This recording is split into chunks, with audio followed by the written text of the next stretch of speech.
Guys, welcome to this mock draft. It's mock draft season. We are doing a 10 team 2QB PPR. I'm drafting from the fourth spot.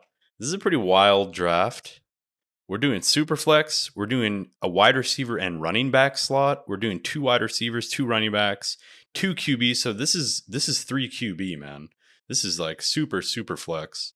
With that in mind, man, in a 10 team, I think I'm going QB. I did not prepare. These settings are fucking wild. It's 2 QB, 2 RB, 2 wide receiver, a tight end. Oh, okay. I got that wrong. It's a flex and a wide receiver running back slot. So this is wild. I don't know what's going on, dude. This is chaos. Whoever started this league has to be a psychopath or has to be a full on degen. But we're here for it, man. We're doing a 10 team. 10 team 10 team mock drafts are just underserved in general in the fantasy industry. I understand that. It's understandable. I mean, most people are playing 12 team leagues. Seems to be the sweet spot where you get a good amount of variance with who you face every week. And yeah, I think in a 2 quarterback league, but I mean, like I said, dude, this is fucking wild because quarterbacks are scarce, but so are wide receivers because you could potentially start 4 of them. Crazy. These are some crazy ass settings, but we're here for it, man. So I went with Patrick Mahomes in the first round. Um, I think that's the play. I think you want to go with 2 quarterbacks in the first 4 rounds in a 2 QB league. But in a 10 team, I think you're offered a little bit more flexibility. So it feels kind of nice where you could potentially get, a later quarterback who isn't complete dog water, who isn't you know, your Sam Howell, right? So we'll see how it goes. It should be normal settings. It's 18 rounds. So this is going to be long as fuck. I'm probably going to call this quits around the 13th round. See if I can give you guys good analysis. This is super interesting. I don't know how this is going to go, but generally my strat is going to be try to draft the best players at every position. Fucking prolific, right? I'm a fantasy analyst, I guess, with that type of analysis. So let's look at some of these other teams. We have CMC, we have Jefferson, we have Eckler, we have the crazy Patrick Mahomes at the 4 by yours truly. Otherwise, there's nothing too crazy, right? Cooper Cup slides all the way to the 1-8. Let's see if Parada capitalizes. He capitalizes by taking Bijan. He is taking a little bit of a risk by not getting a QB in one of those first 2 rounds. He might have a strong positional team or skill positional team, but be left struggling at the QB position. Let's see how that goes. Tyreek Hill and Devontae Adams. That is also a very strong start.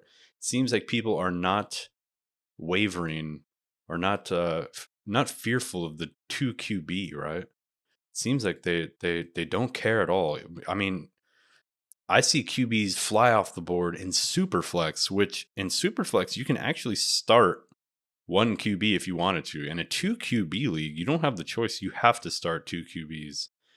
And I'm going to risk not taking another QB, and I'm going to take Nick Chubb here because Nick Chubb is another one of those last like stalwart workhorse running backs for me in my rankings. And I think I can get a pretty good quarterback that I'm happy with on my next pick. While I don't think I can get a guy like Nick Chubb on my next pick, right? I think Derrick Henry and Chubb both go in these next picks if I don't take Chubb. So that's why I went with Chubb. You're kind of playing a little bit of a risky game there, but that's what you got to do in fantasy, right? Take the more scarce players with your earlier picks. If you're on one of these, like, I wouldn't even say this is like a turn pick, right? I mean, you still have to wait. 6 players get taken between your 2 picks here, but yeah, I'm feeling good. Nick Chubb, Patrick Mahomes. That is a pretty good start. Let's see if Team 1 takes 2 QBs here. I think that'd be the smart thing to do if I were him. I would take Justin Herbert and Justin Fields if I were him. Double Justin. But let's see, dude. Rigo. He's got the Pepe avatar, which means anything's possible. He goes with the auto pick. Oh. Wow. We got to take a QB here, big boy. Team 2 also needs to take a QB.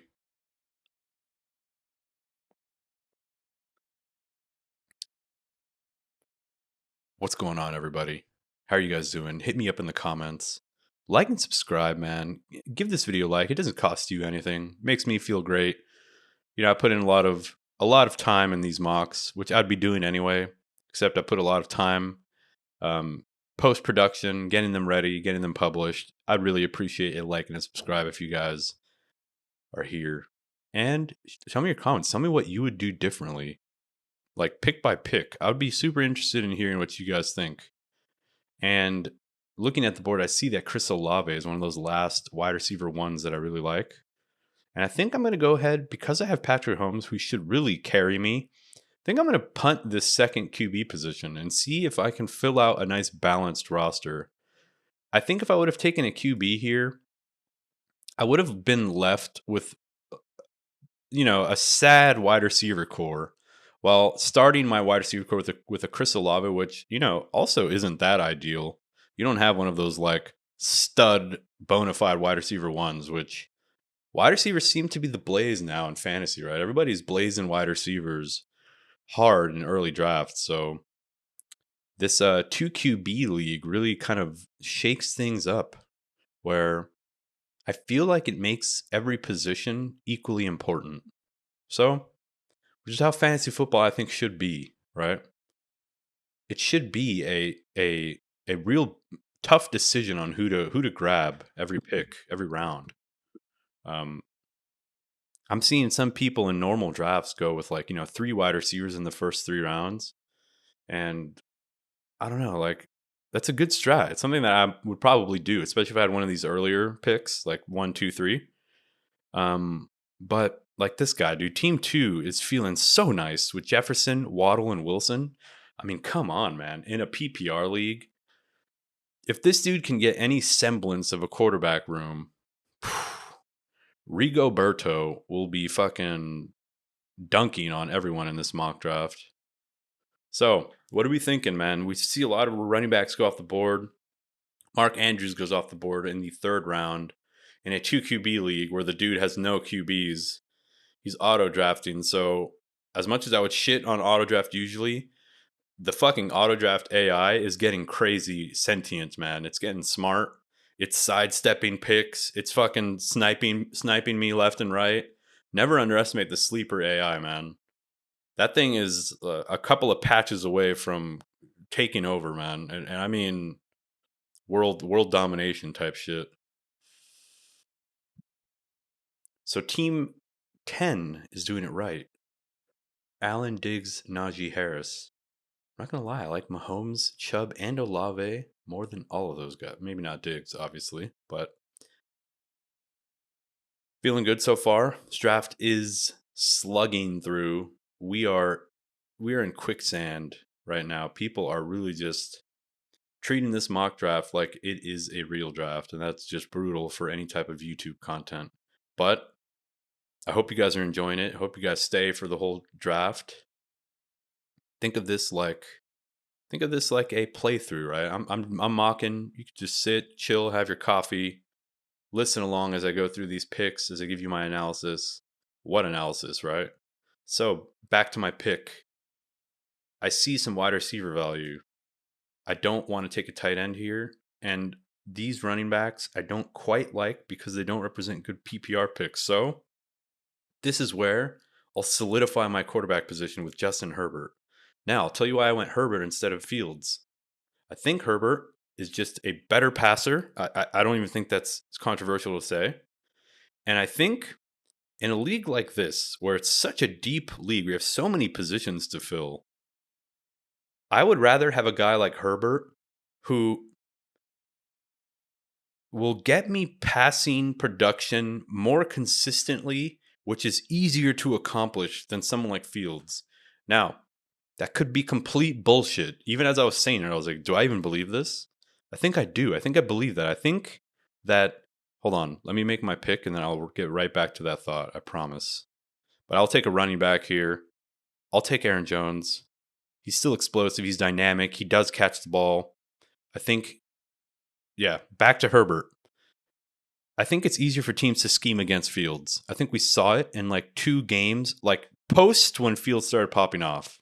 post that. So I'm not going to be unfair and say at the beginning of the season. But after he started really running the ball, there were like 2 games during the season where he was pretty ineffective as a runner. And because of that, he didn't really do well in those weeks. Now, is that a recipe for how to stop the Bears and how to stop Fields? I don't know. I don't know if you can stop him and if you can stop him from running. I really don't know that. But I think teams will start to scheme against that and they will start to force him to throw.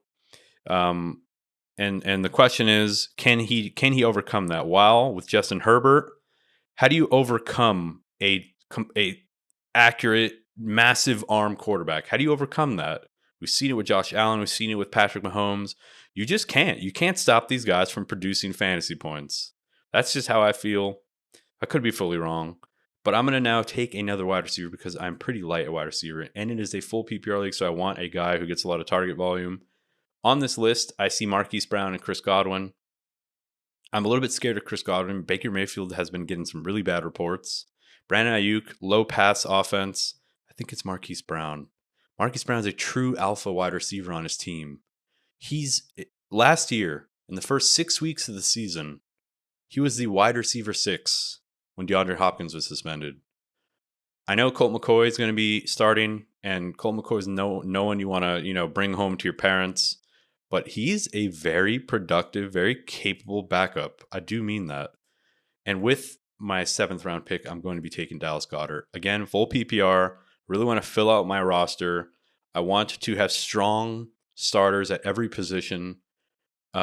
I have my 2 quarterbacks solidified. I have Justin Herbert and Patrick Mahomes. I'm super happy about that. With Herbert in the 4th round in a 2 QB, I'm stoked about that. I have 2 very, very good running backs, very solid running backs that should be year-long starters for me. I have 2 wide receivers who I think are going to be very solid, especially in PPR. They're always going to have a role on the offense that they're on. And Dallas Goedert could be the 2nd or 3rd option for the Eagles. I'm liking it. It's feeling strong. So look at some of these other picks.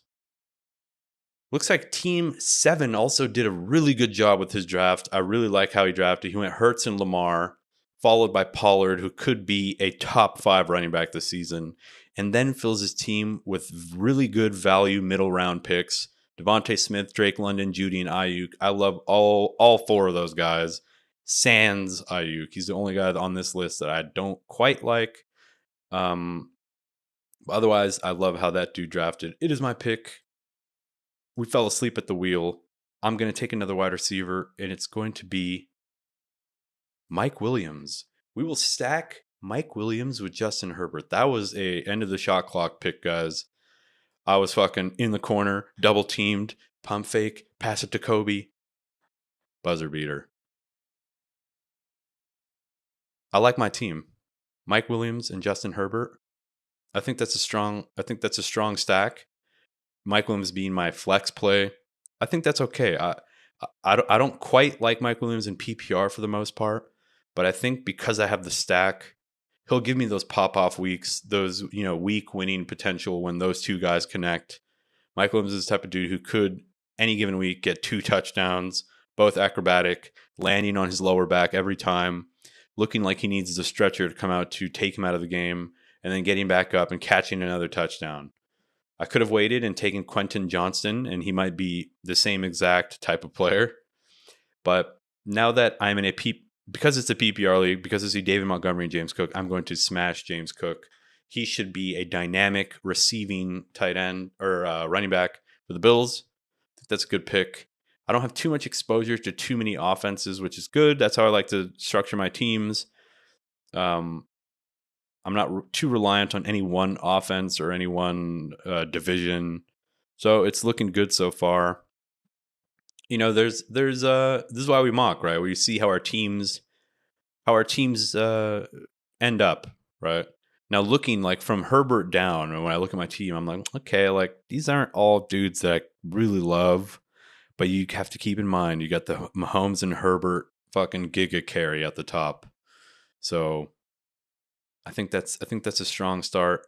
I think I'm going to go with Antonio Gibson at my next pick because I think he'll be gone. I think I won't be able to get him at the 11th pick. So I'm going to take Gibson now and then hope that Zay Flowers falls to me. If Zay Flowers falls to me at this pick, I I won this mock. I really do think that.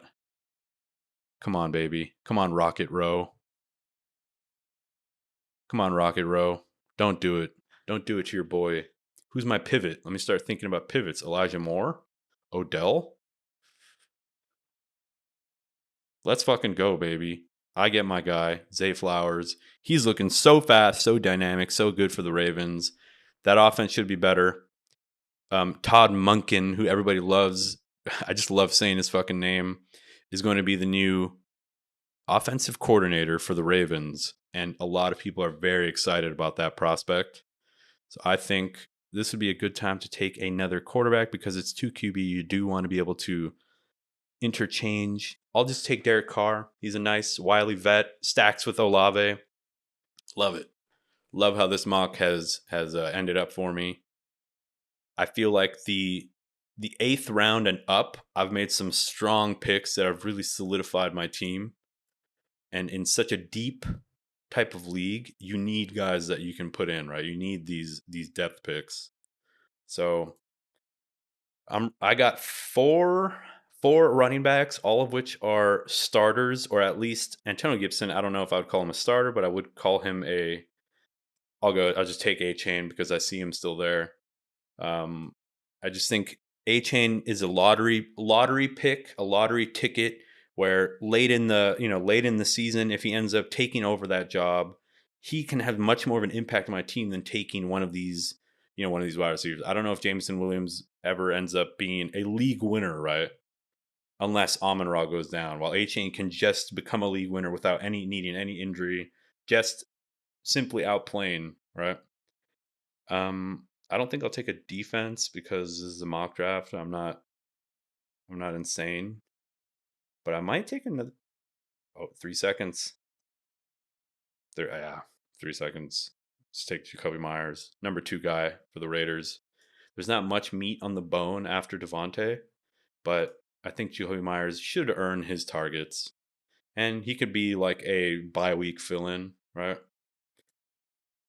Um, I guess you could just start smashing, handcuffs, uh, dart throws. Romeo Dubs is another one of those guys.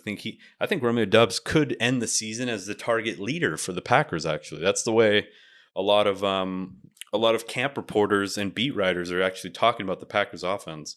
Now it's hard to say because Christian Watson, I do believe, has not been playing or practicing, so it's difficult to say if that persists. But if there's some chemistry being built upon already in training camp, even if Christian Watson comes back and he's this dynamic, star wide receiver for them, um, I think the chemistry that's built right now can transfer over, and it could end up having him be the target leader. I think there's a universe in which that happens. I think it's not even a far off universe. So, who are we taking next? Nico Collins is another one of those guys. Could end up being the alpha for his team. We'll go ahead and take Nico. Why not? You're making dart throws here. Are there any running backs that are also dart throws? Maybe high value handcuffs. Jalen Warren, high value handcuff because he could be getting some production while Najee's still playing and healthy. And then he becomes very valuable if Najee were to go down, right? Those are the types of handcuffs you want to try to target. But I think I mean, there's 2 rounds left, so I might as well just keep recording and just keep it pumping. Are there any handcuffs later that are interesting? I'll go ahead and take Warren and then come around and take a defense just so it doesn't look like I have an empty roster spot. What are we thinking here? He's got a nice week 1. I think the Saints have a very strong. I think the Saints have a really, really good schedule. I'm gonna take the Saints if they follow me. So if you're going to be streaming defenses, if you play with defenses, the Saints don't really play many quarterbacks this season. Tannehill. Who is it? Is it Young? It's Jordan Love, Baker, Mac Jones. I don't even care. I don't. Trevor Lawrence. It's Richardson, Fields, Kirk Cousins. He doesn't play anyone. How do I not know the quarterback for Carolina? It's Young, right? I hope nobody's watching by now. I hope nobody's still in this draft. Yeah, it's Young. Okay. Bryce Young. I always mix up Bryce Young and Stroud. Always. I always get them mixed up. Stroud and Young. It's not because of race. Guys, that's the mock. Let's look at the team. Let's check it out. From the top, again, 2 QB, a flex and a wide receiver running back flex, a half flex, whatever you want to call it. Patrick Mahomes, Nick Chubb, Olave, Justin Herbert are my top 4 rounds. It's the core of my team, followed by Aaron Jones, Marquise Brown, Dallas Goedert, Mike Williams, James Cook, Antonio Gibson, Zay Flowers, Derek Carr, Devon Achane. I think every pick that I made are guys that could end up being something. They're high upside players. They're undervalued in my opinion. In my opinion, right? You can maybe say that about anyone, right? I'm sure the guy that got Brandon Cooks is feeling the same, right? But I do think Zay Flowers is a little bit more upside than Brandon Cooks. He's younger, he's more dynamic, more speculative because we've never seen him play yet. But anyway, I hope you guys like this video. If you're still here, man, give me a like, give me a subscribe, comment that you watched the whole thing. Give me a question. Send in your questions. Send in your comments. Tell me where you disagree, and I'd love to exchange with you guys and go back and forth. I'll catch you guys in the next mock.